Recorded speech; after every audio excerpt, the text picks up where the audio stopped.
Got it. Okay. Hi, everybody. I'm Tess Fields. I'm the president of Garden State Watercolor Society, and I want to thank you for attending this art demonstration. I wanted to introduce Mick McAndrews. He's an award-winning artist, and he really brings he really knows how to use watercolors to their full benefit. And his paintings are beautiful. You can go to his website and see some of his paintings, and you can't not be impressed for sure. He was an incredibly diligent juror for our juried exhibit that we have in at the Artists of Yardley right now. And he's an all-around nice guy, you know, so that's the other reason we asked him to come. So Mick is going to demonstrate and tell you what he's going to do for us today. That's it. Mick, take it away. Okay, thanks, Tess. Thanks for the introduction. I really appreciate it. If you want to make the window that has me in it, whatever the primary window for the moment, I'll talk for a couple of minutes, then we can switch over to the demo and we'll get going with the painting. As soon as we figure out how to do that. Do we know how to do that, Joanne? I think if you just double click on me, I think that will do it. Got it. Highlight for everyone. There you go. Good afternoon, everyone. And I'll repeat what Tess said in that I, appreciate you coming out and joining in this demonstration this afternoon on this beautiful fall Sunday afternoon. I'm not sure I do it, but thank you for doing it. I'm thrilled to be here, and it's been a treat to be involved with the Garden State Watercolor Society's annual exhibition. What an honor to be the judge of selection and awards. An incredibly thankless job, because all of the pieces that I saw in trying to select the number we could fit into the exhibition hall, and then from that stellar group, select a limited number of award winners. It's an unenviable task. And in some respects, it's a thankless task, because on any given day, any other juror might have made entirely different selections. I like to view everyone who submits their work to an exhibition of the quality that the Garden State Watercolor Society is as a winner. And I want to congratulate you, but for any of the paintings that were selected for the exhibition, they are all award winners in my mind. It's just a matter of having to make some very challenging choices. And when I do that, I try to look at things like compositional awareness, design, influence, not so much subject matter, not so much color, but really much more about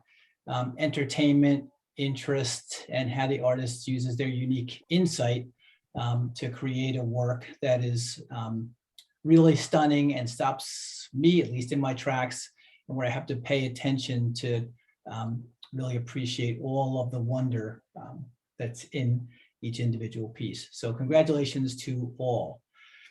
I'm excited to be here this afternoon to offer a demonstration. I love to paint, so it's another opportunity for me to do that. And with fellow accomplished painters, it's very intimidating, but let's do it just the same, because what's the worst that can happen? Say it with me, I'll do a crappy painting. I've done that hundreds of times, maybe thousands of times. I'll do my best not to do that, but that's always hovering out there as a possibility. What I've chosen is a classic New Jersey scene, actually.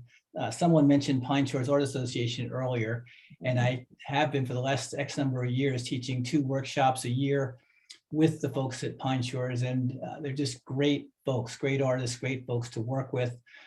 So while I was down there, I went out to the marina there on Long Beach Island and took some photographs, and one just, I think, lends itself to being a very interesting, entertaining, engaging subject matter. So that's what I've chosen to paint today.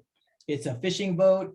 It's some fishing buildings. It's piers and pilings, and it's got reflections in the water. It's kind of got a lot of the stuff that makes for a good boat painting, I'll call it, or marine scene. I love painting boats. I love painting marine scenes. I don't know what it is. I've never owned a boat. I'm rarely on a boat, but boy, you take me to a marina and I feel like I'm at home. So maybe somewhere deep down in the subconscious, maybe I was a sea captain in a prior life, who knows?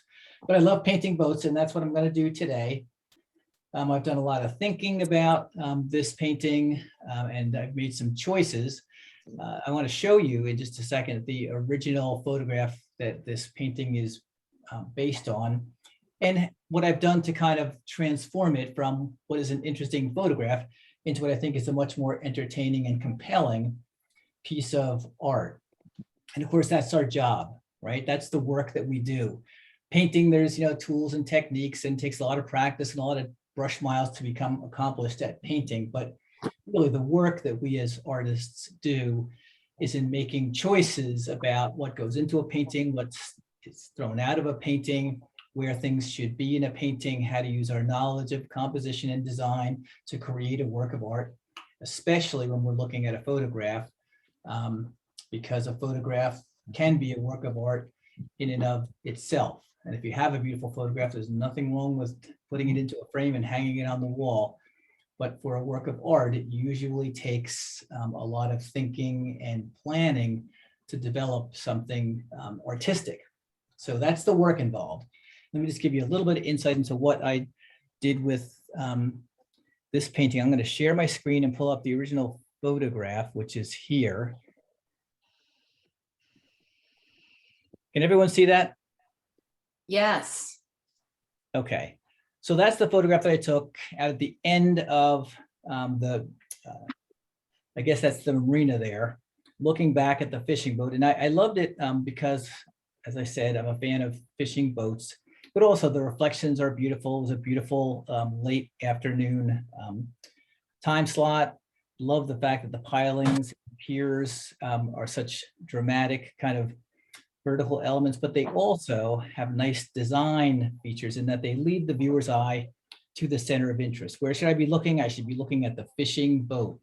And everything I do when I'm doing this painting should tell that same story. Where should I look? Look there. Look at that red fishing boat with the nice whites highlighting the back of it.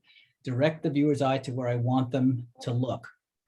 My concern was that this area on the right, all of the boathouses and buildings on the right, they don't really add much in the way of interest or value to the painting. Certainly those big foreground piers don't add anything other than distracting my attention from where I want to look.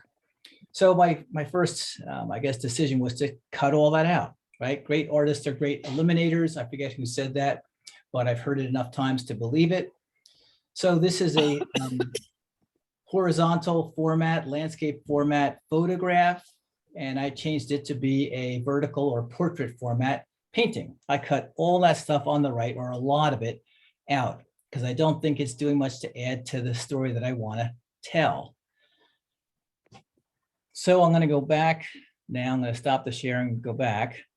So I don't know how easy it is to see the sketch that I did. It's kind of weak. I'm sure it is on Zoom, but I just left a little bit over here on the right of those dock houses because I like how they direct the viewer's eye to where I want them to look, which is this fishing boat here.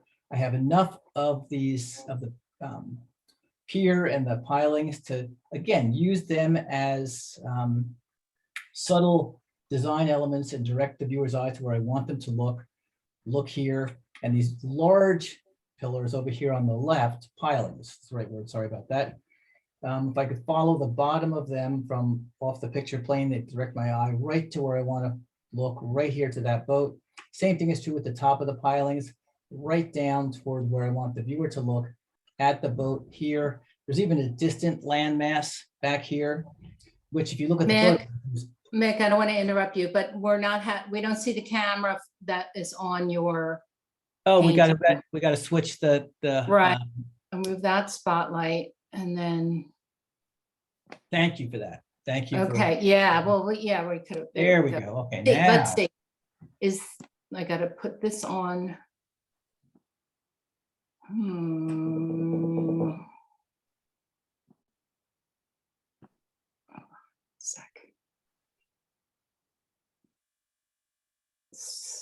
Spotlight for everyone. You say when? I don't know. That didn't do it, did it? I think if you just double click on it, Tess, that should do it. Okay, yeah, you're right, you're right. Let's see here. Okay, there's the two of you. Do you want me to leave it that way for now? I don't know what the two of you is. The meaning I can see you and your painting. No, then maybe you want to just, if you can, take me out of host mode. I think I can do that. Okay. I'll continue to push buttons as you continue to talk. Okay, so just real quickly go through what I did a minute ago. I made the landscape format photograph into a portrait format painting. Took a lot of those boathouses out, took a lot of just the pier area here out, and just left a couple of the pilings in here, and using them and where the pier meets the water to direct the viewer's eye to where I want them to look, which of course is here to the boat, which is our center of interest. I left this one boathouse here because the roof line kind of directs the viewer's eye to where I want them to look. Look over here. And then these pilings on the left, the larger ones, put them in. If I follow the bottom of those pilings, it directs my eye right where I want the viewer to look. And the top of the pilings is the same way. Directs the viewer's eye to right where I want them to look, which is here at the boat, our center of interest. Back here, there's distant landmass there, which if you look at the photograph has lots and lots of detail in it. I think you could even see some distant boats and things. I certainly have no interest in making them a part of the painting. So just a couple of dry brush texture marks should tell the story of that distant landmass. And I'm going to be just very satisfied with that. It's another element really that just directs the viewer's eye from over here to where I want them to look, which is here at the center of interest. So I changed the format. I did a little bit of editing to help create a more better designed, I think better composed painting. And I also shifted the boat so that it's in one of the four quadrants on the paper where our center of interest should be. And that is upper left, upper right, lower left, lower right. So I put it in the upper right quadrant of the painting, which is just pleasing for the eye of the viewer. So I think I've done a pretty good job of designing a painting that should have an interesting outcome if I just paint it well. As with any boat painting or any marine scene, there's so much detail. There's just, I can't even begin between the pilings and the reflections in the water and ropes and buckets and nets and things that would be on a fishing boat. If I try to paint all of those things, I will not succeed. I will fail miserably. So my goal is going to be to use as much dry brush or rough texture work as I can to suggest all of that detail, because everyone on this Zoom call has seen marinas, has seen boatyards, has seen boats enough so that if I just take the painting far enough that I suggest all of that detail, your mind's eye will fill in the rest and you will see all of that detail when you look at the finished painting. And that's the goal. Not to be photorealistic, but to be artistic. That is my objective. And that's what I think really makes watercolor paintings in particular so unique and magical. And things will no doubt happen in this painting that I didn't expect to happen. And I'm going to have to accept those and just work with them, because every painting is a combination of triumphs and failures. And there will no doubt be some things that happen in this painting that will be surprising to me, but in a wonderful way. And I will accept total responsibility for them. And if someone says how much they love it, I'll say, that's just the way I planned it. Just like that. So Mick, right before you start, can you please show us the photo again? Some people just came on quickly, the photo of the boat. Mm-hmm.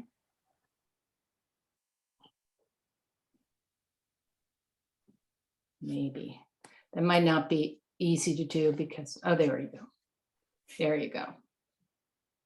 Okay. Yeah, so I cropped probably a good half, maybe even more than half of that photograph out, because I just don't think it adds any value. And I certainly was going to crop out that piling in the foreground, because that's much, much too big. You've got to really take an artistic risk to put something that big in the foreground and have it not become the star of the show. It's almost, when I look at the size of it, it's almost as big as the boat in the photograph. So Right.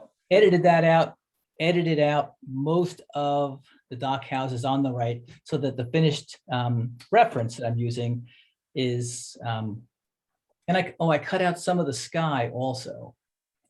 There's a lot of sky there. It's not a particularly interesting shape. And what I'd much rather do than have the entire boat, including all of the tallest kind of rigging that goes up there, all in the picture plane, I would rather have some of that rigging and boat stuff go right up off the picture plane.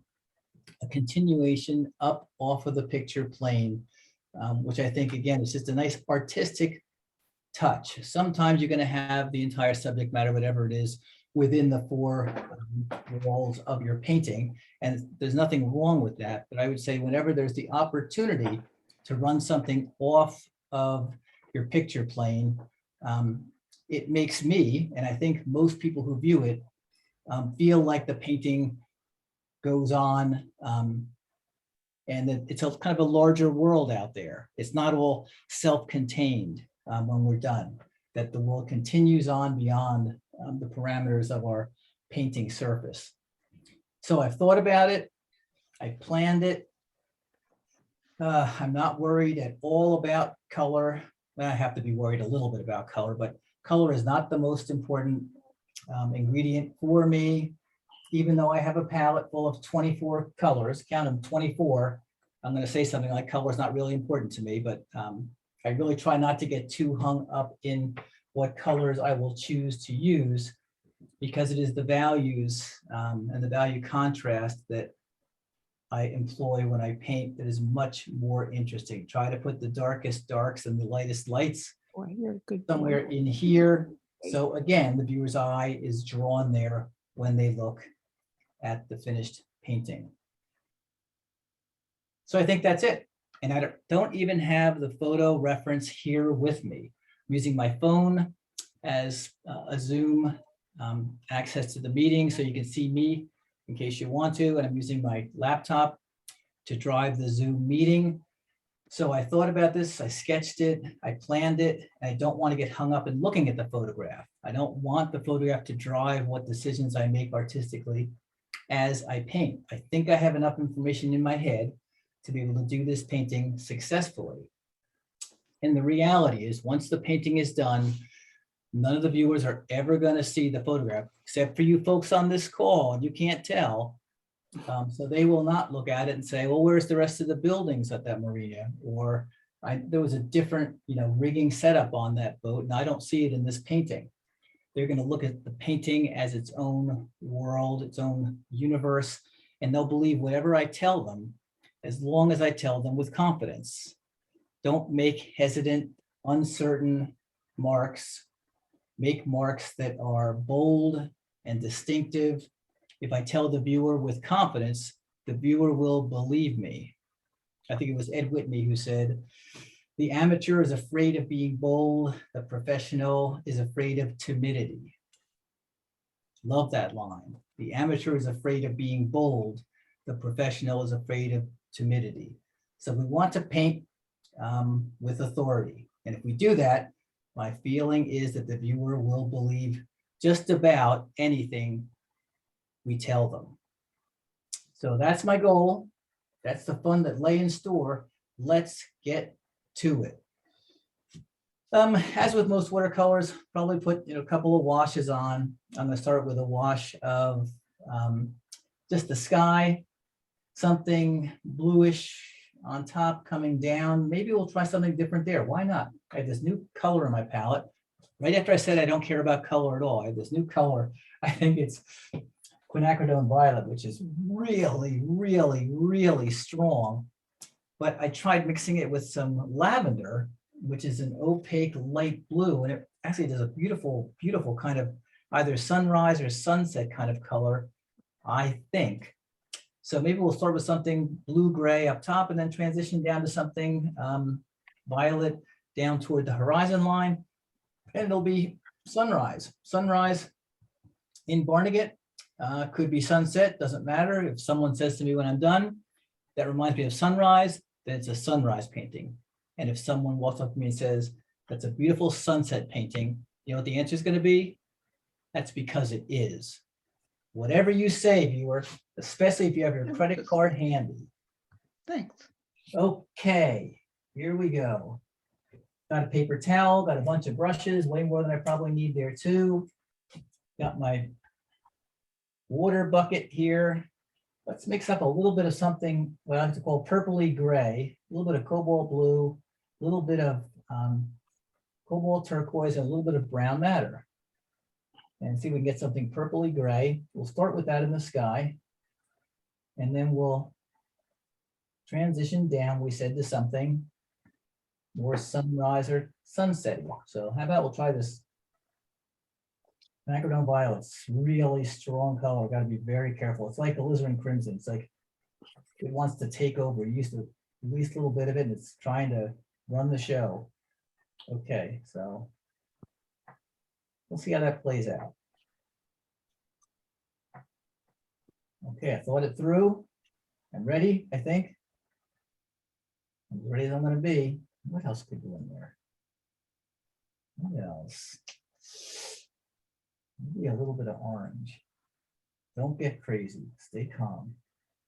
Don't get carried away with yourself just because you're having fun here with the Garden State Watercolor Society. Don't get all full of yourself. Okay, so here we go. Here's my purpley gray. Right in. Do I need to save any whites? Maybe I'll save a couple of whites up high on the rigging of the boat. Let's see. If I can, I'll do that. If I can, I won't. There you go. So here, do here, maybe a little something here, and maybe something here, something like that, something like that. Okay. Keep going, keep going, keep going. Okay. Got a little bit of. I'm using rough texture. I think this is Saunders Waterford paper. So it's pretty easy for me to get rough or dry brush texture on this paper, which is something I want to do. So I'm going to try and maximize that. I'm getting down closer to the horizon line, which is down here. Maybe a little bit of something else. Preserve there. Preserve that. That,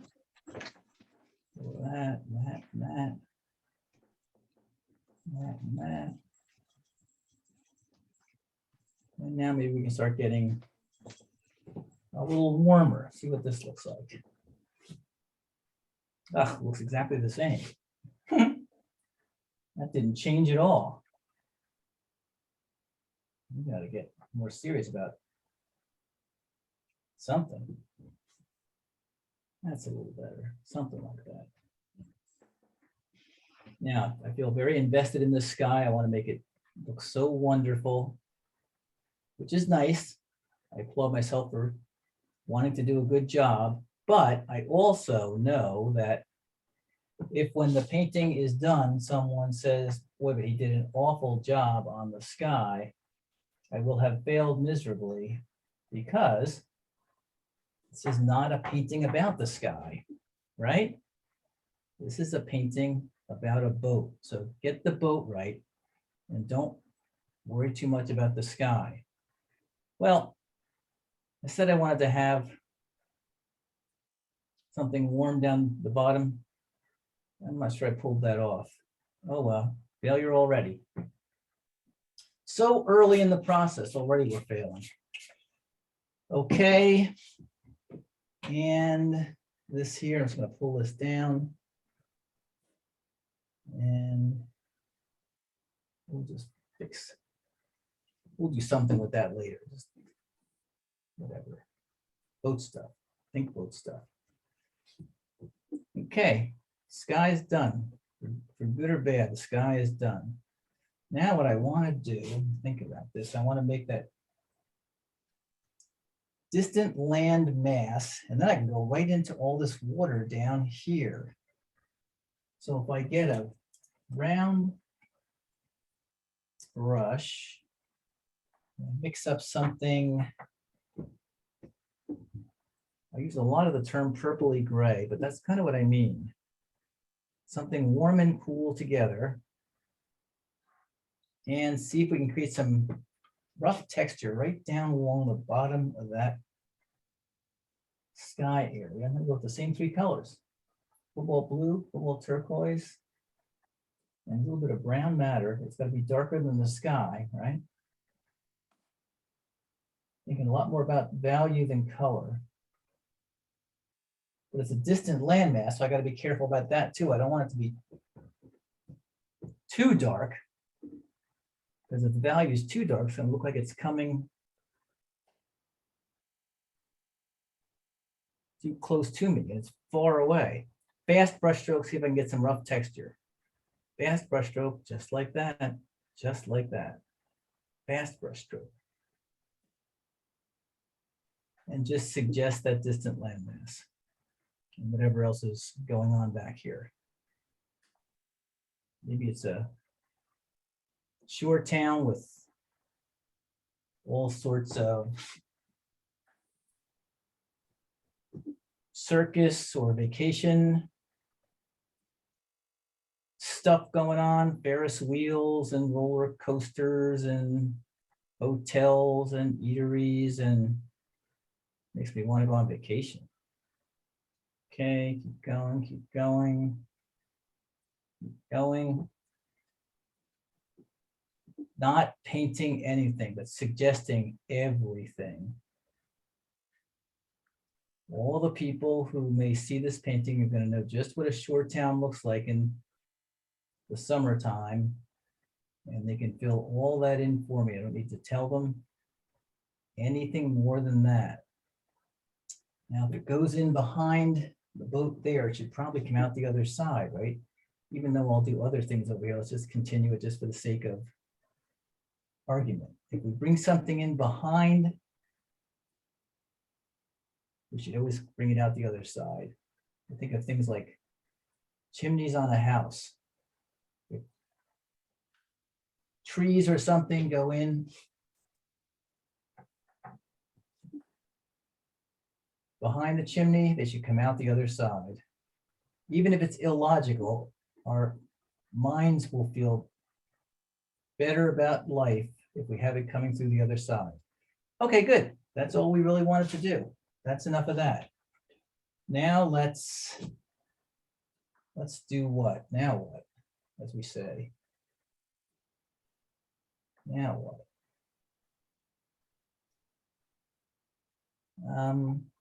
Let's put the water in. Let's put the water in while we are here. Putting that over too far? I may have. I'm going to pay attention to what I'm doing here. We're going to make that red so it won't matter. We talked about all that stuff that has yet to happen that may work or it may ruin my day. It's happening, just like in every painting. Every single one. Okay. Maybe we, let's see, maybe we take a flat brush, dampen it, and I got a lot of hard edges up in there around that boat. Maybe a few more than I really want. So maybe I'll soften a couple. Soften you here. Damp brush, just grabbing a couple of those hard edges while they're still damp and soften them. Makes that whole area a little less harsh and maybe a little more believable. And just so easy to do, and it feels so good. I should probably stop now. Right about now, I should stop, don't you think? Okay, you done? Now you can stop. Okay, that's better. And the water. So I don't want to meet right up against that distant landmass. I think I'd like to have if I can, get some dry brush or rough texture, half an inch or an inch away, and make it look like the sunlight, whatever sunlight is left of this day, is kind of reflecting on the water, especially at that great distance. So maybe I'll take, what brush do I want to use? We'll take this round brush. Another with the same purpley gray mix I have that I used in the sky and in the landmass this way. Not with the tip of the brush, but with the side of the brush, make a fast brush mark and see if I can get some dry brush texture from the boat over. Yep, just like that. That's it exactly.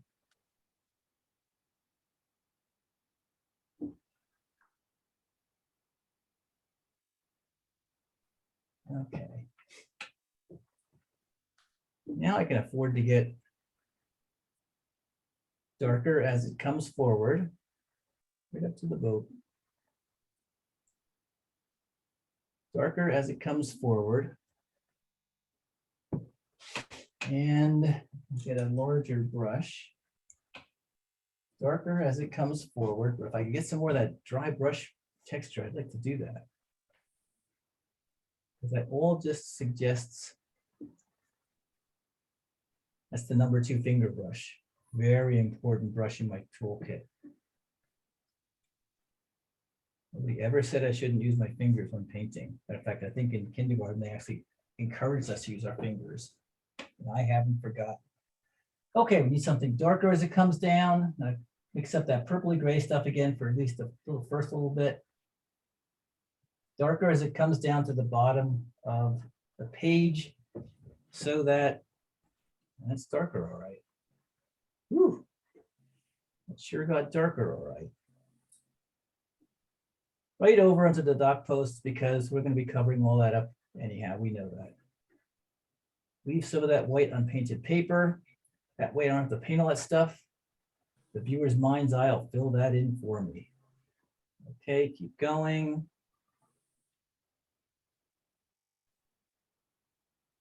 Keep going, keep going. Don't get too carried away with that textural stuff. And then I think as I come down further, I want to get darker, and if I can, maybe a little bit murkier.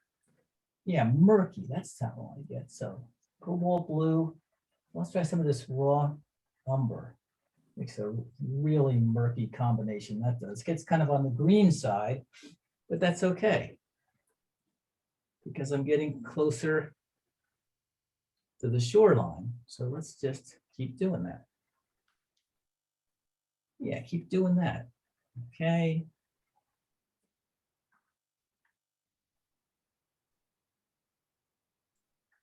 Okay, darker still, darker still, darker still. Maybe cobalt blue, try a little bit of ultramarine blue, and maybe a little bit of burnt umber. Well, that's going to get dark. Wow, that's going to get dark. Oh, yeah. I have a lot of white unpainted paper here, but I know I'm going to have reflections from the dock. I'm going to have those big pilings that I'm going to put in here later, so a lot of that's going to get covered up. But if I leave that white unpainted paper now, I can make decisions about what to cover up and what to leave. If I cover all of the paper up now, I can't go back and get it back, right? That's the downside of watercolor. I can't really go back in with white or whatever and recover all that. Once it's gone, it's gone. Now I want to get really dark. So ultramarine blue and cobalt turquoise and burnt umber and raw umber and soupy, miserable, horrible, messy. I'm not sure I can call it a color, just a mess. It's exactly what we want. Exactly. So warmer colors come toward us, cooler colors recede. So I had a lot more warmth in the last couple of color combinations because that water is getting closer to me.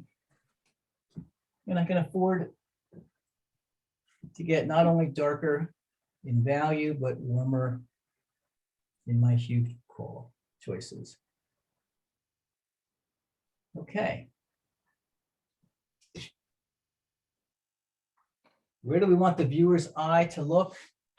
Right there, and we're already starting to tell that story. Look here.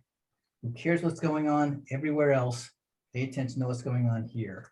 That's the important area of this painting. Okay, so far so good. I guess in the interest of time, I should take just a minute and dry this so we can continue our work. So why don't I do that? I'm going to grab my hairdryer, which is right down below me here, and I'll mute my laptop for just a minute so we can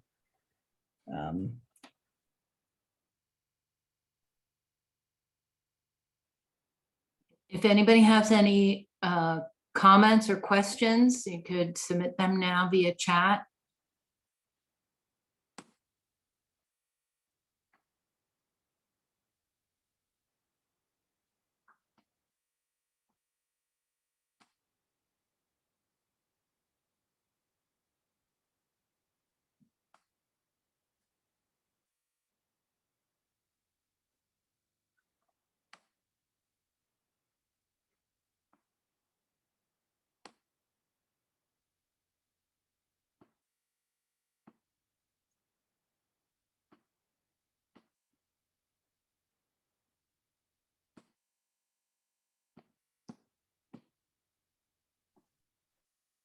Could you bring the photo again, the picture? We can ask him when I don't know, he can't hear us right now, I don't think.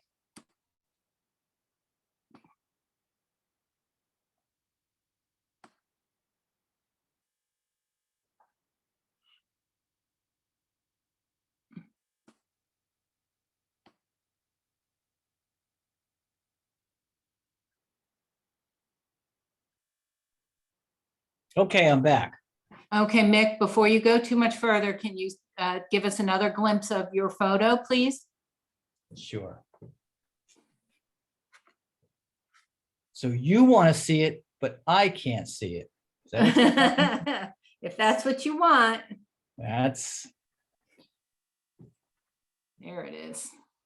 All right. Okay, thank you. you're welcome.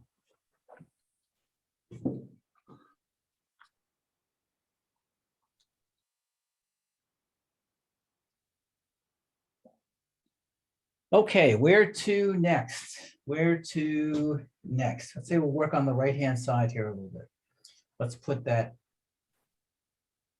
boathouse in, start putting some of these pilings in, start putting in some reflections of them and get a little bit of weight, artistic weight on that Now he's side. not there now. I muted again. I was just. Lynn, you got to turn off your. There you go. Thank you. Okay, so I just go like that. Oh well. Margaret Turner, Yeah. please turn off your Okay. microphone. Thank you. Mute. Is it off? It was. There we go. Okay, so I want to make the roof of that building on the right. What color? I discovered a new color recently. I hate to even say that since I tell everyone I'm not a colorist, but I found I had it. So someone gave it to me. I could have bought it, but that seems unlikely. Quinacridone Burnt Orange by Daniel Smith. It's really a nice mixing color. Mixes really nicely with blues and just about any cool color. So we'll try putting a little bit of that in along with some other stuff and see how that plays out. And now while that's wet, if I can, there's a second roof down here too. All right, if you say so.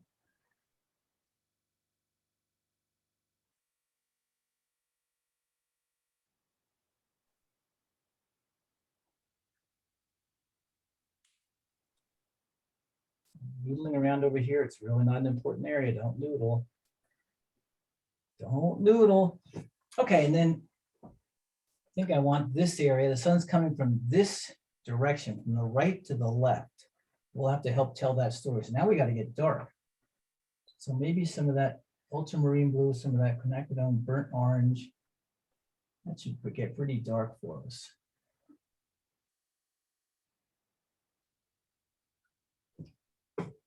I don't work for Daniel Smith, but I would say if you want to try an interesting new color, that it's a pretty good one.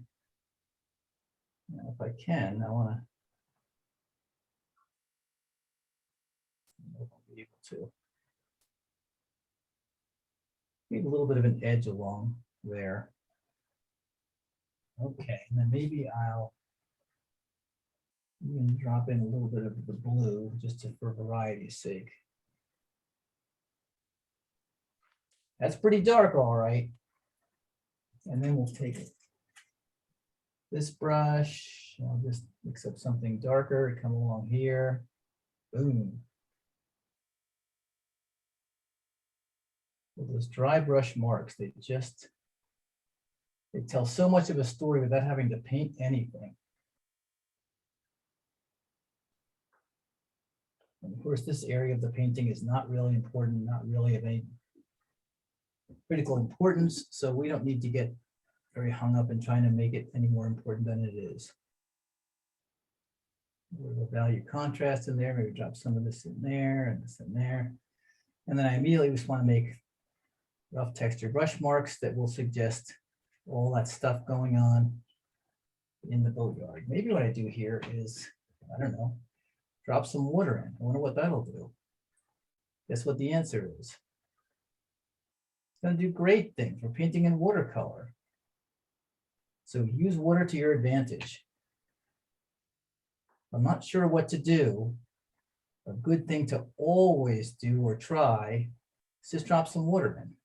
See what it does. And just like I had hoped, it does great stuff. Just great stuff.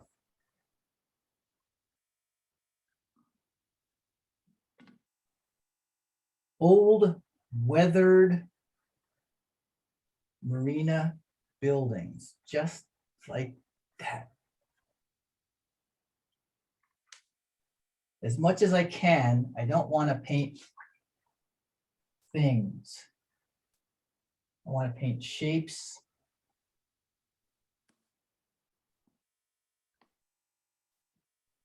Values and a variety of edges. Those three things lend themselves to successful artwork much more so than any color, even though I just talked about quinacridone burnt orange for the last half hour. Mick, I'm going to interrupt you a little.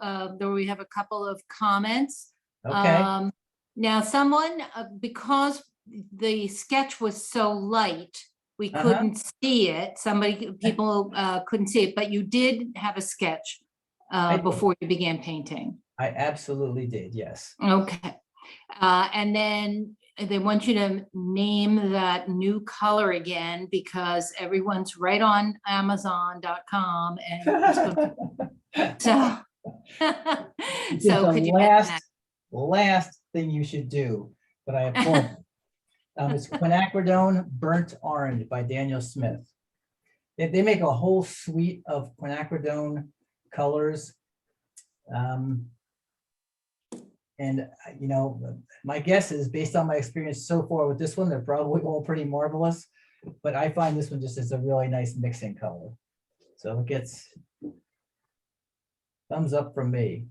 And I just can't imagine that I bought it. So I either was given it or I won it or something happened, but I just had it in my box of paints that I've never used. And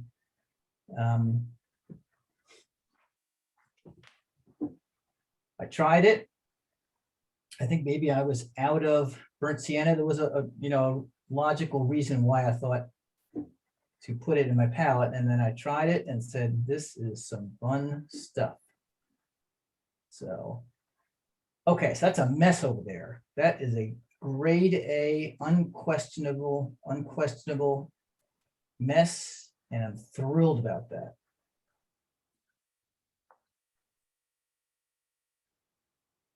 Okay, we're gonna put in, we're gonna put in boat stuff back there, aren't we? Yes, we are.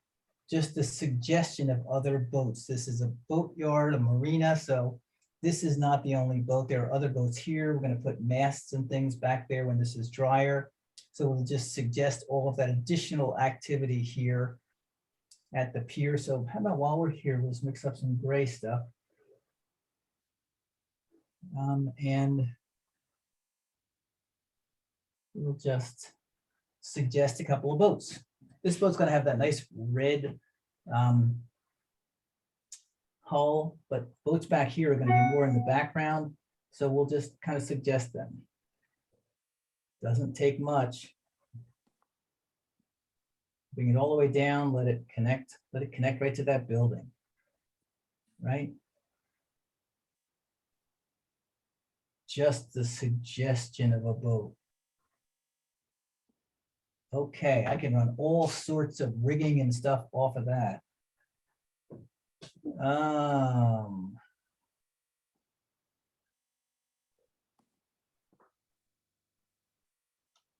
And it goes back behind there.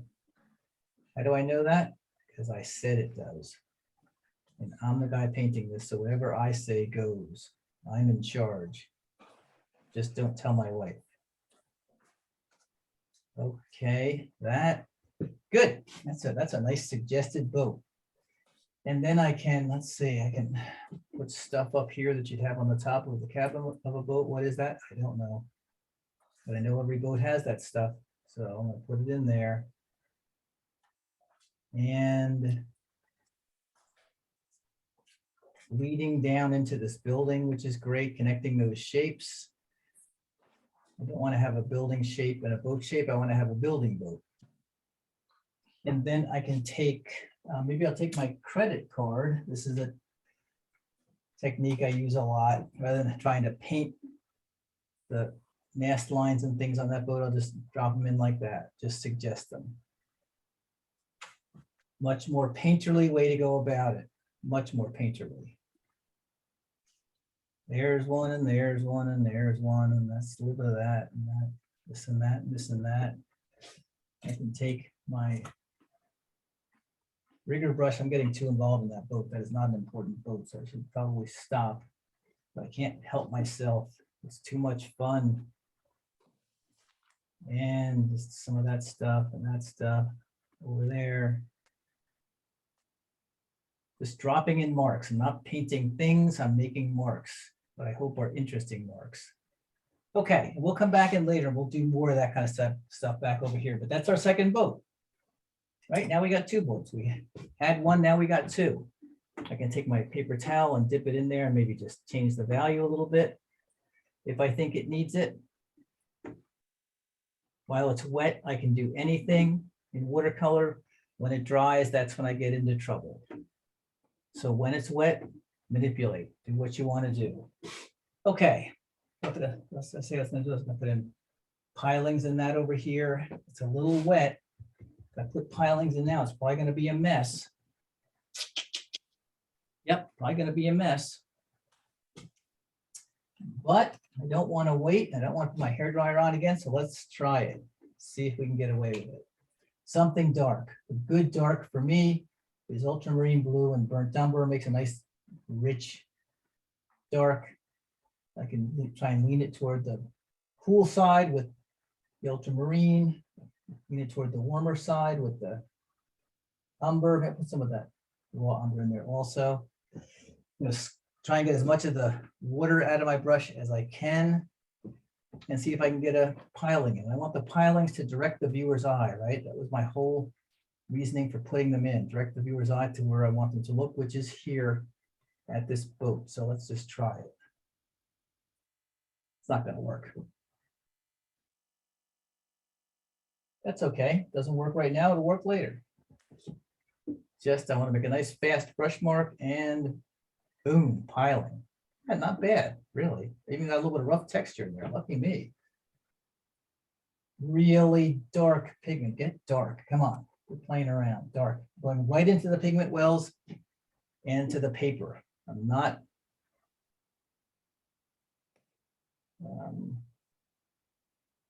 larger piling. Larger than that one. Good. Okay. They're both warm. So maybe I should make one a little bit cooler now. A little additional ultramarine blue. I don't know if I can do this or not, but we'll try. Distance, right? Spacing, design. That's that far from that boat. They're that close together. Should have a different distance than here for this next piling, and boom. Oh, that's an awful job. Wow. Triumphs and failures. Somebody ought to fix that piling. That's bad news. Okay, maybe one more tall one and one or two over here, but I don't want to make them too big because we're getting close to the side of the paper, and that's not where I want the viewer to be looking. So don't make it too interesting way over here. Or make a really big piling that goes all the way up into all this stuff up here. Oh boy, don't get too crazy. Control yourself. Wow. Look at you making big pilings. Okay. Believable. I think that's a believable piling. And maybe one more next to it, not as tall as that one or that one or that one. So somewhere in here, a little closer to you, and boom. Boom. Okay. Good. Pilings ho. Doing good. Look here. Look here. Pay attention to what's going on here. Here. Here. Pay attention to that. Okay. We did that while that was still pretty wet behind. That's not bad. Lucky us. Now, maybe I'll even put another one in. I have this old beat up rigger brush. It's dull. It's been overworked and underpaid. We'll try and use it. Maybe we'll put one over here a little closer to the boat itself. There you go. I even got some rough texture. Lucky me. Wow. Okay. And that one felt so good. I got to try that again. Maybe over in here. Nope, no rough texture that time. That's a little bit too wet. Okay. All right. Yeah. Okay. And I could, while I'm here, maybe take my pen knife, and this is a working dock, right? So I could just scrape through this wet stuff and connect a couple of these pilings together. That might be fun. Yep, that's fun, all right. How much of that? Stop now, right off the picture plane. Right off the picture plane. Okay, now I got to get dark under here where there's pilings and the pier meet the water. I need to make something dark under there. So let me see if I can do that. I'll take this. I'll use that same flat brush. Something dark. This blue and this brown. Maybe some of that raw umber. I don't want to get it as ugly a color as I can. And again, direct my viewer's eye to where I want them to look.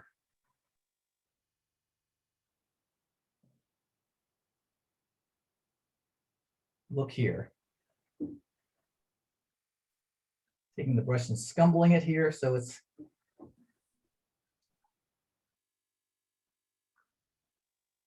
looks like it's part of that pier, not on its own. And then I have to start. You know what I can do? Take this. I have these Winsor Newton synthetic flat brushes, and I like them because they're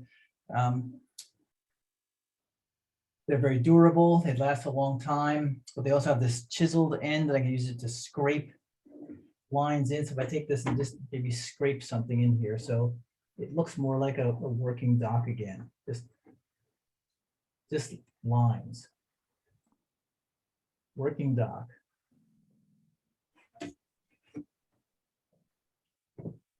And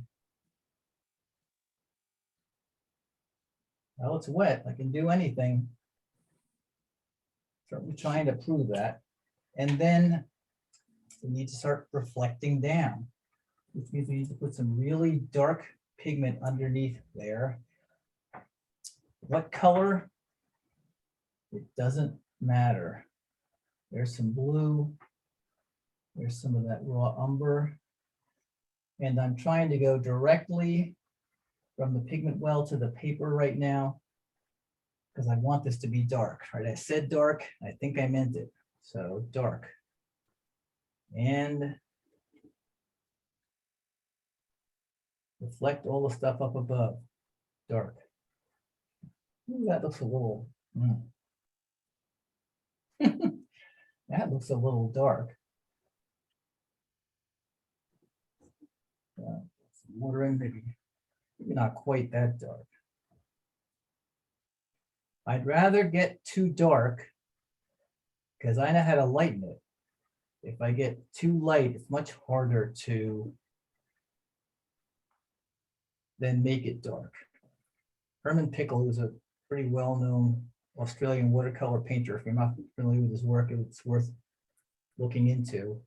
He says, you have watercolor painting that's not working, paint it dark. Grab some dark and put it in. Okay, I'm going to take my misting spray bottle, another very useful tool. Now I'm going to spray what I got going on there so far and let it run around some. Let it do this watercolor thing. Just like up here, I want to be confident in the fact that if I let the water and the color do the work, they're going to do much better than I ever could. Okay, so we have that. Maybe now we grab some of this muck that we had and see if we can create the.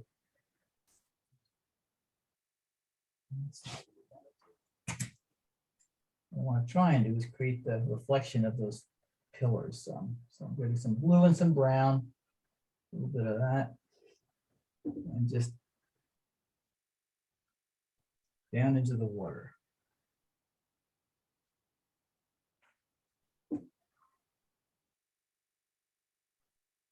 Yeah.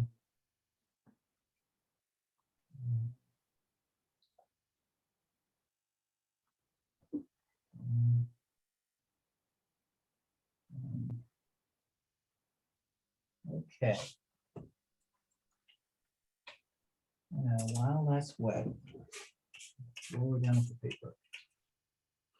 While that's wet, we can take a flat brush, just dampen it, no pigment, and just create some lines like movement in the water.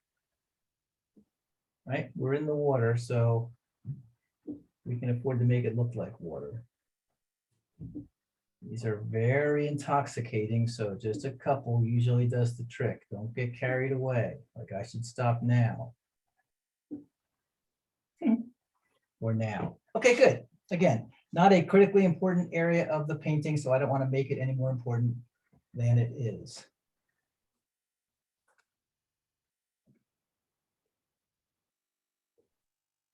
All right, good. We could also, while that's drying just a little bit, we could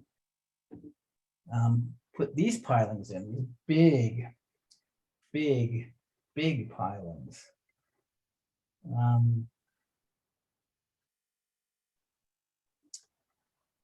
They're big. Wow. Okay, paint it like you mean it. Paint bold. So I'm going to take my 1/2-inch flat brush and grab, I don't want to make them the same color as those pilings. These are actually, if I remember the photograph, they're kind of out in the sun almost.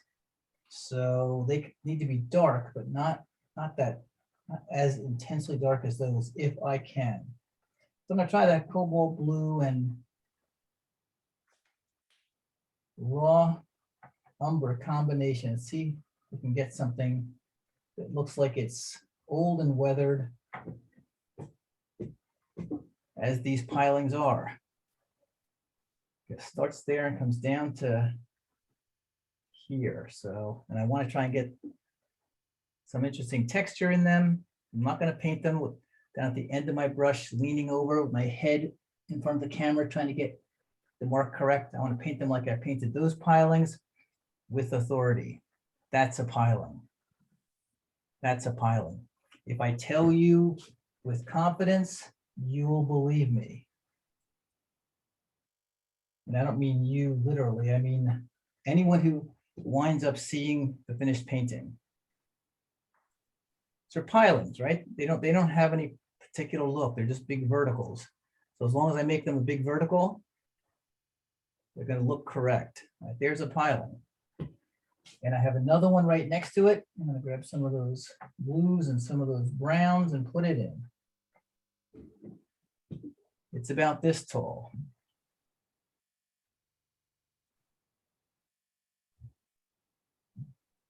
Awful, just awful. Oh my goodness me. So happy. Okay, while they are just sitting there like that, I didn't do a very good job of making them a lighter value, did I? The answer is no. But while it's wet, maybe I can drop some water in, perhaps that'll help.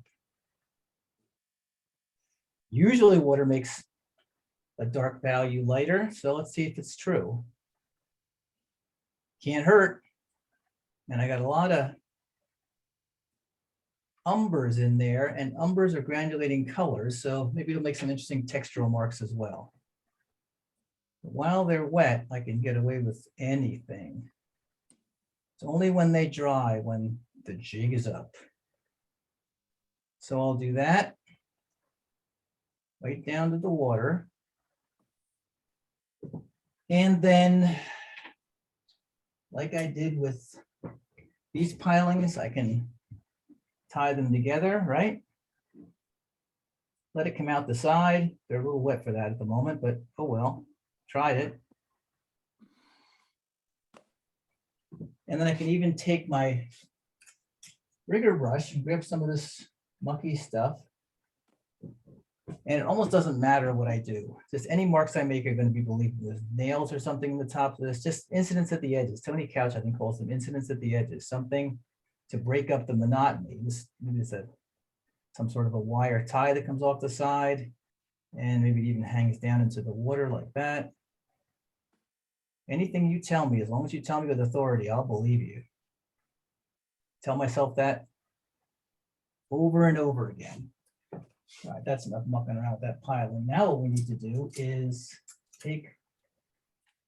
grab some more of that dark pigment. Darkest part of that piling is where it meets the water. So down here, make it particularly dark, and then just grab it and make a reflection.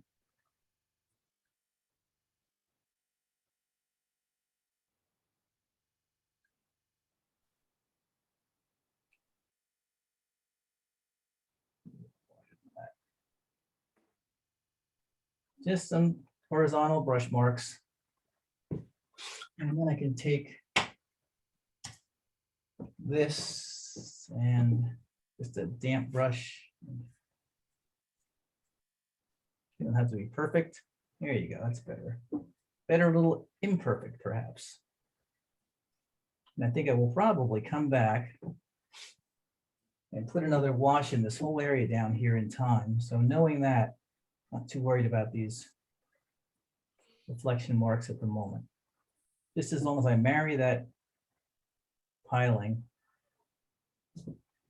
to the water. Okay, it's one set of pilings. Second set of pilings there. I want them to be a different size. I want them to be not as wide, so more narrow. Blue, cobalt, a little bit ultramarine, this raw umber, and same idea. That's that size, that's that size. Make this one a little bit smaller, maybe a little bit, and boom. Boom, all the way down to here. Remember, the intent is to have it direct the eye to where we want the viewer to look. So I want to make sure I try and do that. And there we go. Good one. And one more, smaller one. How small? I don't know. Guess I better figure that out.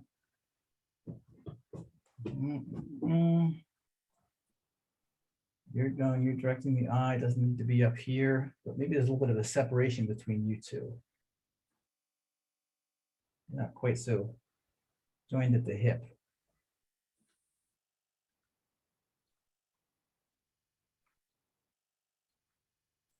Old weathered piling.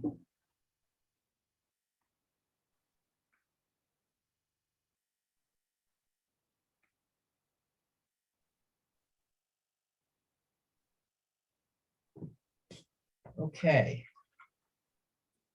I can do the same thing I did with the other ones. Now, you know what? Let's not do it. Let's put some water in there, but let's not. Let's just take our chisel and brush and connect them a little bit. Connect you to you, because if I put water in, it's gonna make it more challenging for me to get some nice marks in there like that. There you go. And that. Even up here like this. Okay, better. Better, okay. And then, I don't know, if I want to drop some water in, I don't know, maybe I do. There's a lot of rough texture on these pilings, maybe a little more than I really want.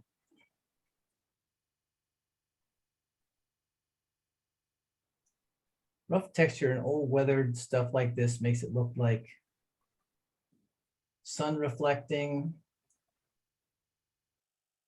old broken down, all of that. Okay. Now, just since we have my rigger brush here, grab some of it, and again, not too much of this kind of stuff, but just a little bit. Anything I do will only enhance the interesting nature of these pilings. Okay, now I gotta put a reflection in for them. Same colors.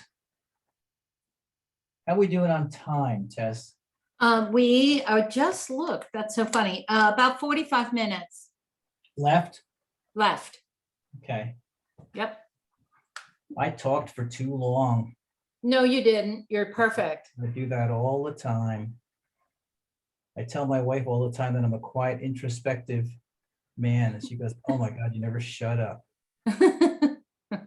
So who's right? Who knows? Okay.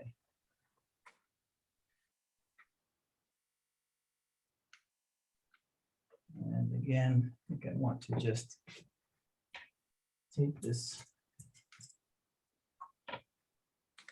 mop brush, squeeze some of the pigment out and just do a little bit of this kind of stuff. There you go. That's better. That's more believable.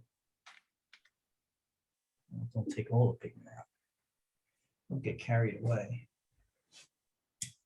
Okay. I think I said this early on, but I paint kind of fast. I hope I'm not throwing the folks who are trying to paint along too much of a curve here.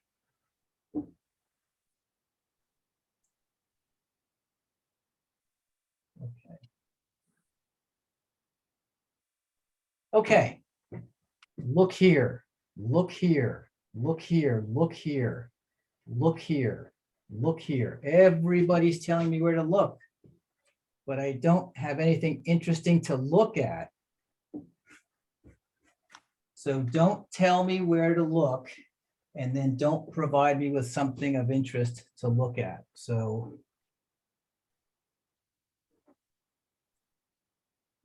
I need to get to work on the star of the show, especially since we only have 45 minutes left. Okay. Oh, you know what I didn't do? I didn't. I wanted to make the windows in the cabin kind of look through to the sky on the other side, so that I get a nice three-dimensional effect of looking through that boat and not being stopped cold when I look at it. So I need to get some more, whatever the heck it was I was using when I was painting that sky. I don't know what the heck that was, but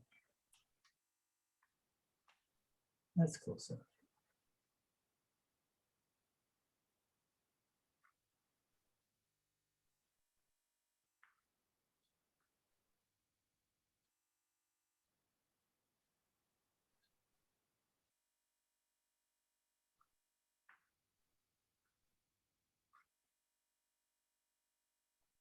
Okay, I'm looking through the boat.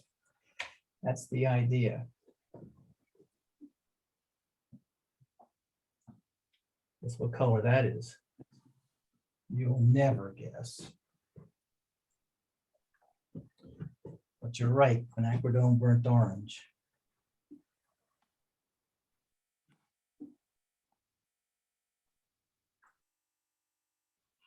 Okay, now, why don't we get right in? We have a very quick question to answer.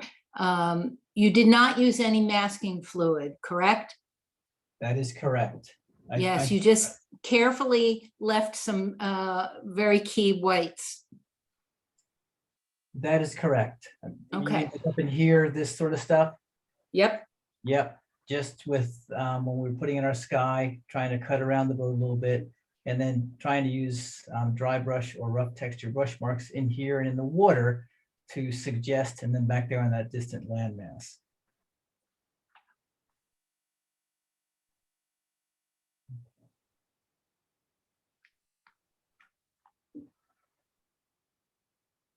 Okay, let's go right into doing the hull of the boat, which is kind of red, if I remember.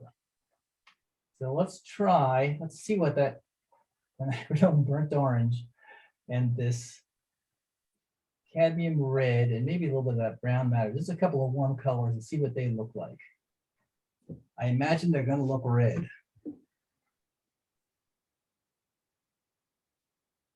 Beautiful. Wow, wait, look at that.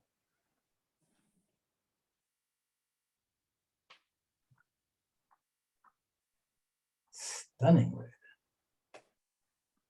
And here like that.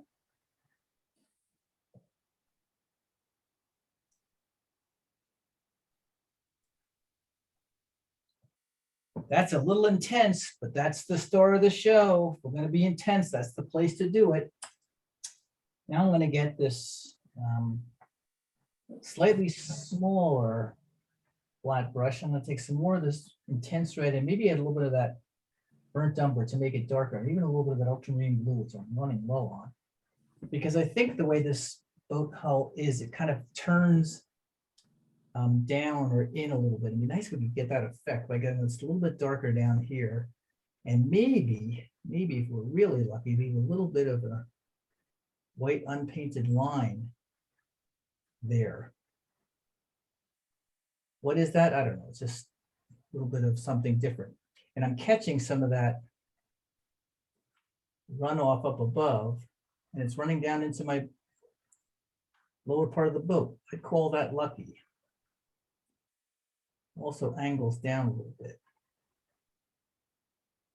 Okay. And now maybe what we can do is, there you go. Let's get that boat to kind of blend into what's over here. Make it too much of a harsh edge there. Now what I need to do, just like I did with the pilings, I need to make the darkest part of this boat where it meets the water. So I'm going to get my flat brush. I'm going to try and mix up some really, really dark stuff. Ultramarine blue, cobalt turquoise, that muck of red in my palette, maybe some of the umbers, just something really dark and rich that has some of the colors up here, but not necessarily all of them. I'm going to drop this in here. Darkest part of the boat should be where it meets the water.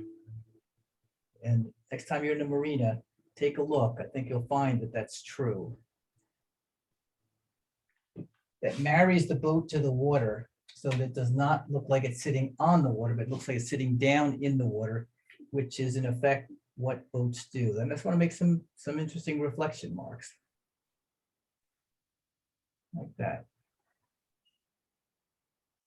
And then this needs to connect right into the dock over there, right? Needs to become part of the dock.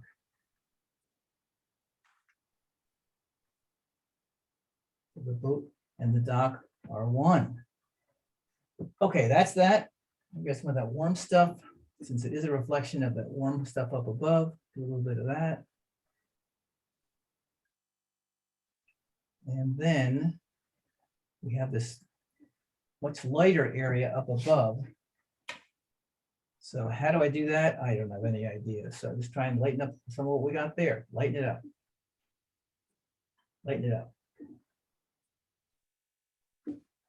Did you hear me? I said lighten it up. Just lighter.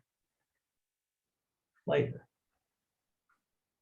And then I have the mass of everything up above. I think I need to get cooler now. Maybe some of that cobalt blue and stuff.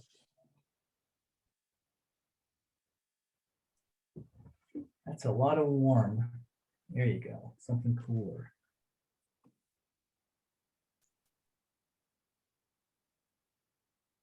Just trying to make this an interesting shape and color and value and a believable reflection. So I'm just going to do that. Try and get some dry brush texture down here in the bottom part and not try and worry too much about it beyond that.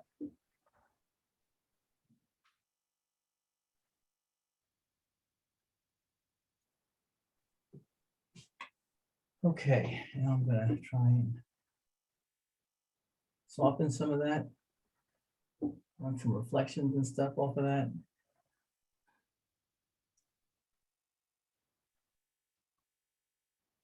So I'm really at this point just trying to make interesting brush marks.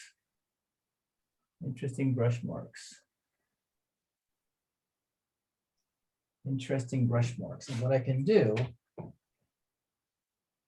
is I can have all that rigging and stuff up above there, all of that rigging and stuff. How the heck am I gonna possibly reflect that?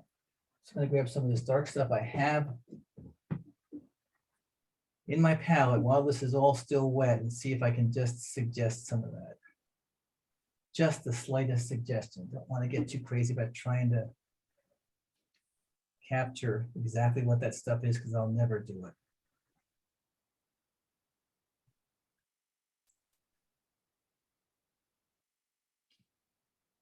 Grab some of this dark stuff.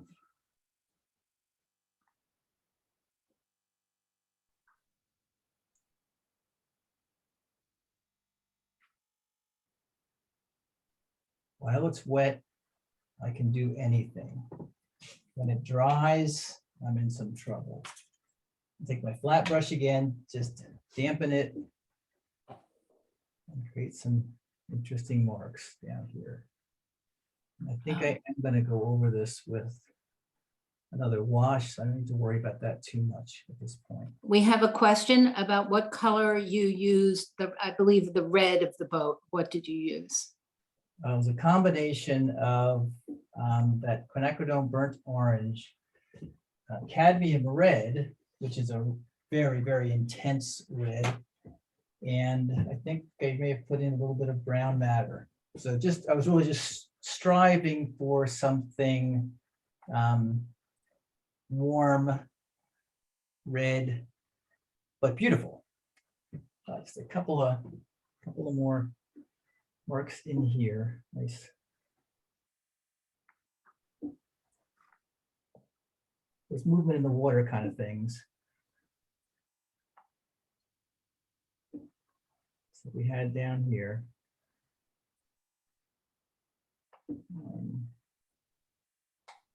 Yeah. And I could keep going and going. I could take a paper towel and just brush through a million different variations on how to try and make a reflection look beautiful and believable. Hopefully we've done that relatively well at this point. Let's get to putting in some what? Real quick while I'm here, I'm gonna jump over to the buildings and stuff over here.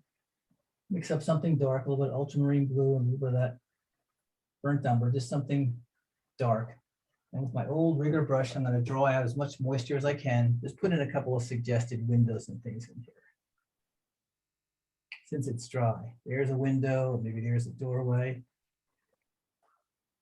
Another window over here. Just a little bit of entertainment value in there. I could take this and I could just make some scumbling brush marks in here to suggest stuff. Back on the pier, what is it? Don't know, don't care. Just stuff that you'd find, I'm sure, in any pier, especially in New Jersey pier. Okay, just to finish off this area. So we can say we're pretty much done with that. Because we could noodle around with that forever, but we know we don't want to do that. Okay, let's get right to some of the most challenging areas of the painting, and that's all this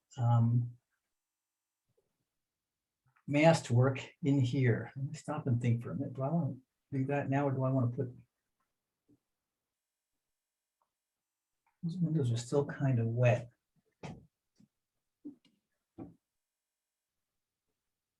I want to make it look, if I can, like you're looking inside of that cabin. How might I do that? I think the answer is just something purpley gray. So a little bit of cobalt blue. I'm wiping my palette out. Got too much muck going on in here at the moment.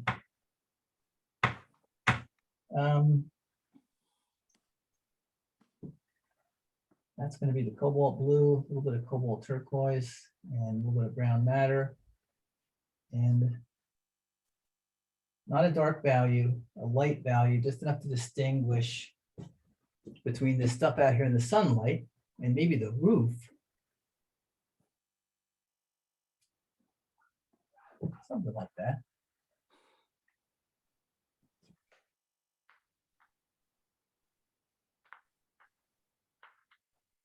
It's kind of a pretty gray. Not sure I want a pretty gray. I want a more scary, dangerous gray. Actually, a more boat-like gray. Close the bottom here. And here like that. This. Leave a couple of white spaces because that makes it look like there's stuff going on back here. And there is, by God, there is stuff going on back here. Okay, good. Now I'm kind of looking inside the cabin of that boat. Much more believable. Okay, we got that.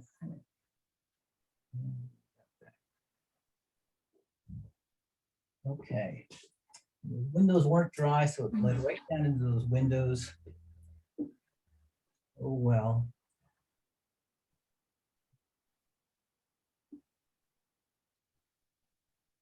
Sometimes you win and sometimes you don't. Okay. Now we can put in some rigging. And how are we going to do that? Let's decide together. I think the answer is we're going to mix up some, start out with some purpley gray stuff, a couple of blues, a little bit of that turquoise, and a little bit of that madder. On the darker side, so I want them to stand out, but I don't want them to be as dark as any of this other stuff in the foreground. And I've got them penciled in, so let's just start somewhere and do it. A couple of these and a couple of those. A little of this and a little of that. I don't want them to be perfect. That's the last thing I want them to be. I want them to be highly imperfect. because that's the way fishing boats are. And there's one of them over here, and it comes all the way down across here. If I make a bad mark, it doesn't matter because nobody knows what a fishing boat looks like except the fisherman, and he's not going to be around when we finish this painting up today. This could be one of those over here like that. It's over here like that. That one comes down. That's a little more than I wanted. That was an aggressive line. We thought that was a good idea. I didn't want it, but that's what I got. Now I got to live with it. Okay. And what I'm telling myself as I'm doing this, I'm reminding myself that this side of the boat over here actually turns and moves away. So I need to put that in. It's not going to be a cool color. It's going to be that warm color. So I've got to come across and show that angled side of this boat. And that's how some of these lines are actually anchored down. So, okay.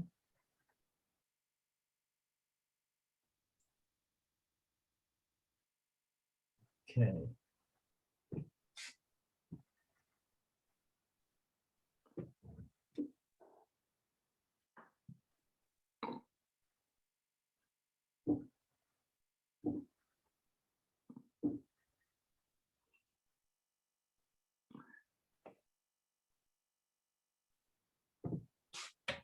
And that means that that's also going to have a reflection, doesn't it?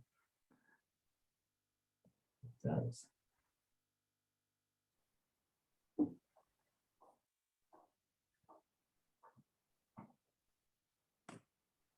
It sure does.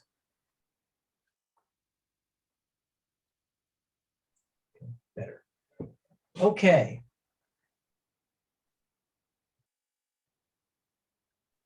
That was me trying to fix something. When I was mumbling, I might have even been cursing at myself, but you couldn't hear me. I completely forgot about that. I did. Oh, well. Live by the sword, die by the sword.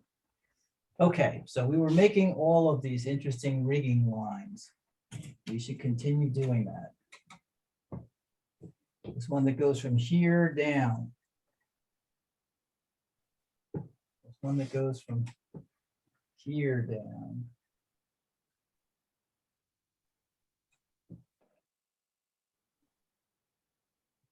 Yeah.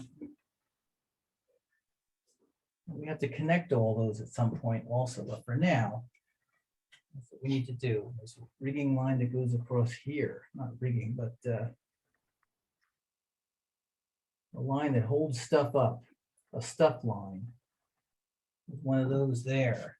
And then up above, there's another one. Up there. That,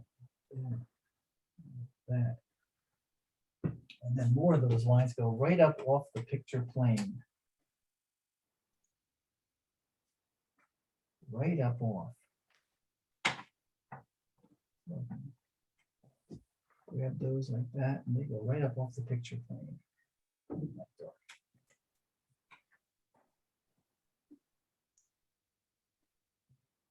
And there's more of them, there's a couple of them up there, right up off the picture plane. Right up off the picture plane. Okay, not that dark.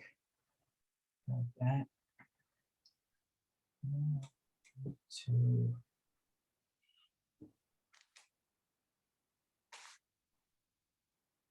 That dark. We need to start making just some nice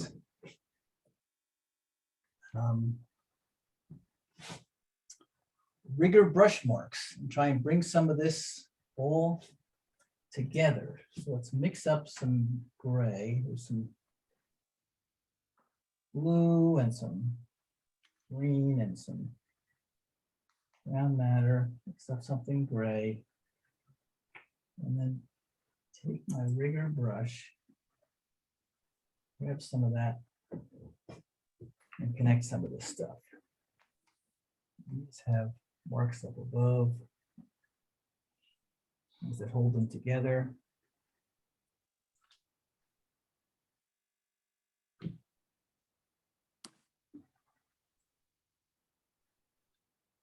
Things that hold them together. This rigger brush, I love it and I hate it all at the same time. Is that straight on your screen? It's not, it's crooked. Okay, Okay. straighten that out some.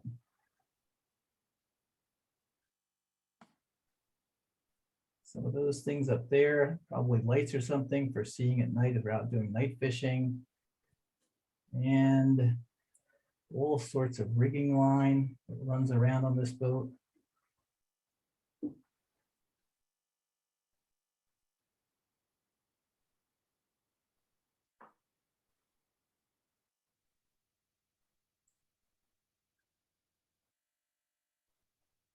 All sorts of rigging line connecting this to that, that to that.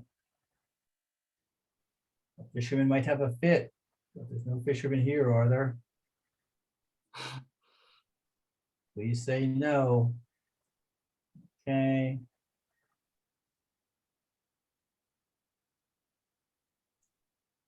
We need to have some connector things going on up here.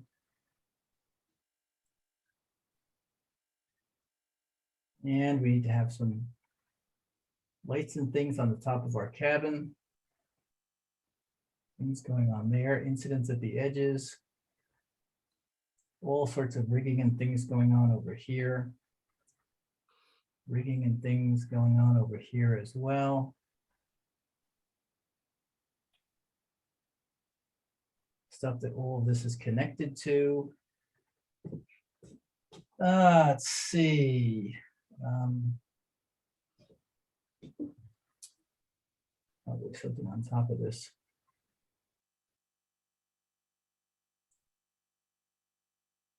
Box here. With rigging lines and marks. And a little bit of cutting in here somewhere, don't I? Just a little bit. This should be something out here.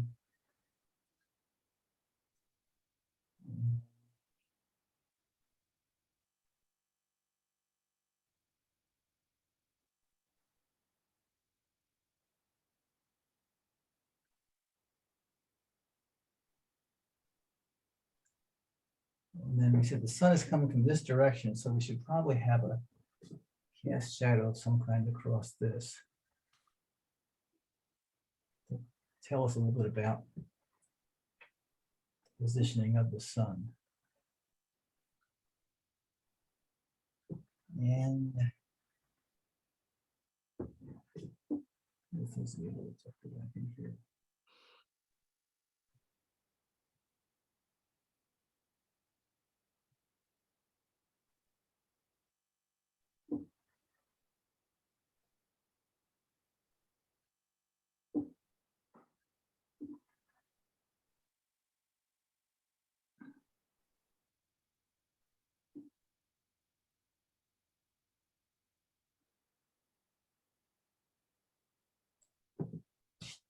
Okay.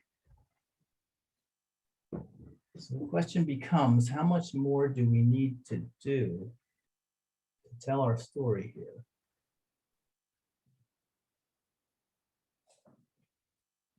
How much more is necessary to tell our story effectively? The fishing boat docked in Barnegat Harbor.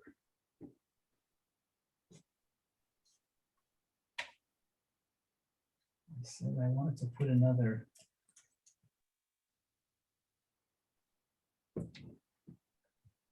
wash down below there. Maybe I need to do that.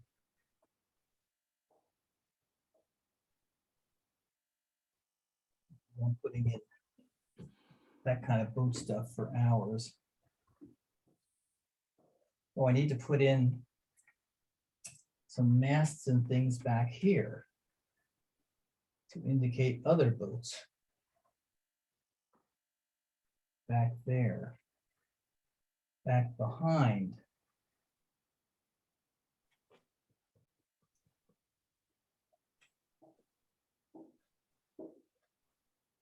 Back behind here.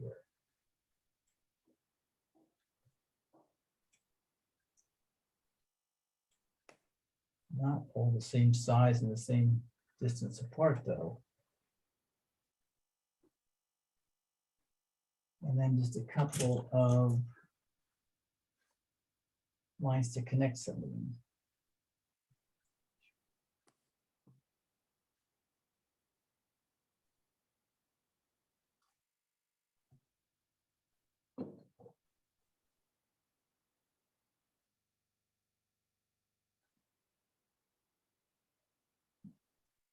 So all that pier action continues off into the distance back there. Doesn't just end right here at our star of the show. Oh.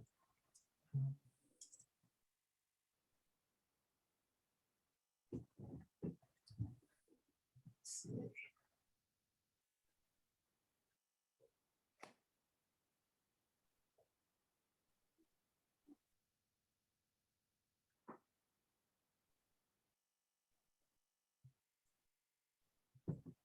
Okay, time to step back and take a look and see what else we need to do. I want to put that wash in down below. That's what I want to do. I'm gonna get my big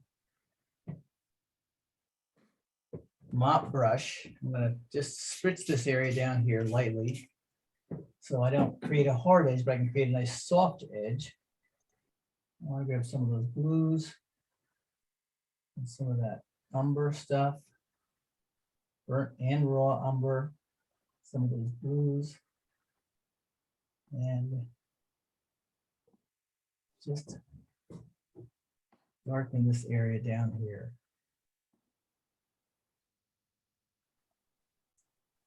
Anchor all that stuff from above into the water, the dark waters up above, or down below, excuse me.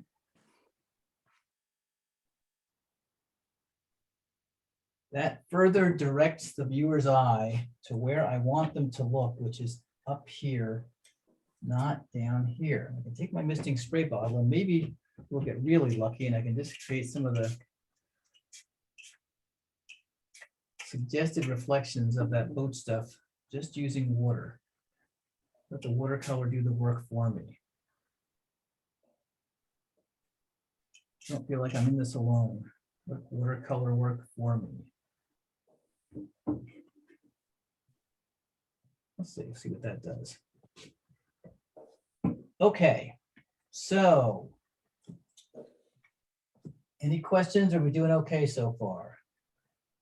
I think you're doing beautifully and really on time. Let's see if there's any more chat questions. Everybody's in stunned silence.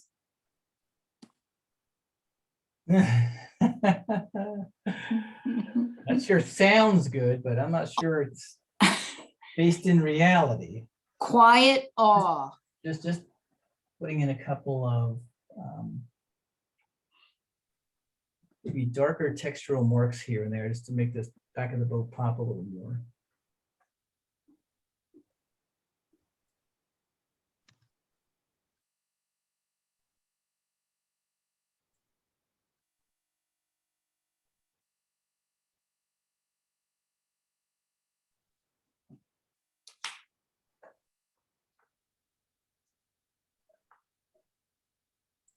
I know what we need to do.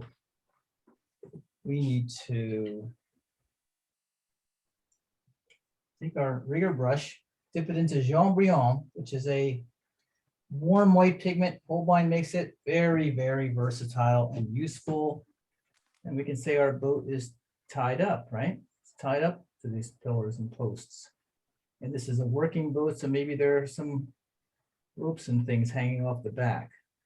That gives the effect of the working boat. And then maybe, I said there was lights up here, we'll just put a couple of spots of Jean-Brion up there to suggest those lights. And even down here, a little bit of that and that. It's very tempting to just go on and on with this, but we know we should stop. We should use good judgment and not put too much of that sort of thing in. But it is tempting because it feels so good putting jewelry on at this stage.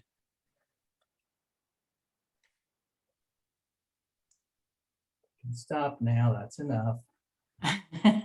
I think if can you show us the photograph again and then cut back to your painting? Sure. And maybe straighten out your painting, you're a little crooked. That would be great. And then see if there's any last minute questions for you. Okay. Back to the photograph. Okay. I need to do something there in that cabin that doesn't stand out the way I want it to. Oh, it's not straight, is it? You're There right. you go. Mhm.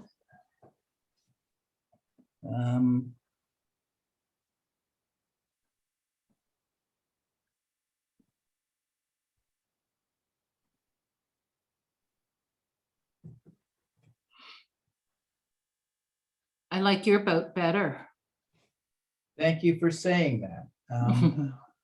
Certainly, we did not try to copy the boat in the photo. We tried to use some artistic license to make our painting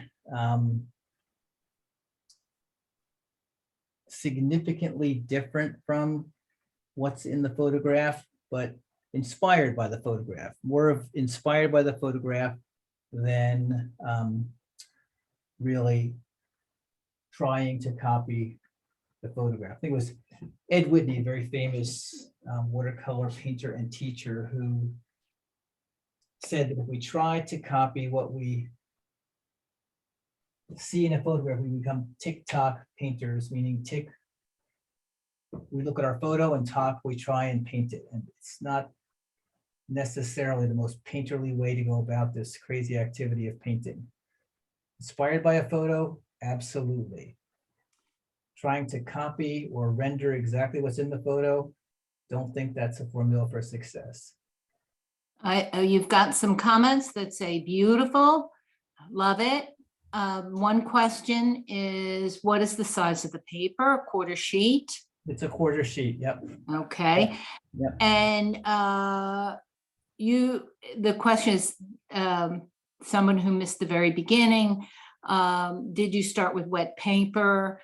And the answer I was did not. no. We started on dry paper. Right. And I want to remind everybody that this recording will be posted on the Garden State Watercolor website under resources and tutorials in a day or so. For us, if you want to go back and relook at any part of it. That made a big difference, Mick. Yeah, the cabin was kind of lost. And now it's found. So like with any painting, if you're like me, I mean, it's hard to say after even an hour and a half that I'm done. I think every painting needs time to kind of settle in, and then you come back and you look at it again and you see if it needs anything. And if it So, right, so after that happens, and if you, well, in any case, if you could send us the finished painting, and so we'll post it next to the recording. okay, I will do that. That's great. And Okay. everybody's saying wonderful, good job. We had a fun time, didn't we? I think that counts for a lot. It does, it does. Thanks so much for welcome. everything. Did you want to have any last words of wisdom, or? I don't. Thank you for Other than people need to get over and see the show before it closes next Sunday.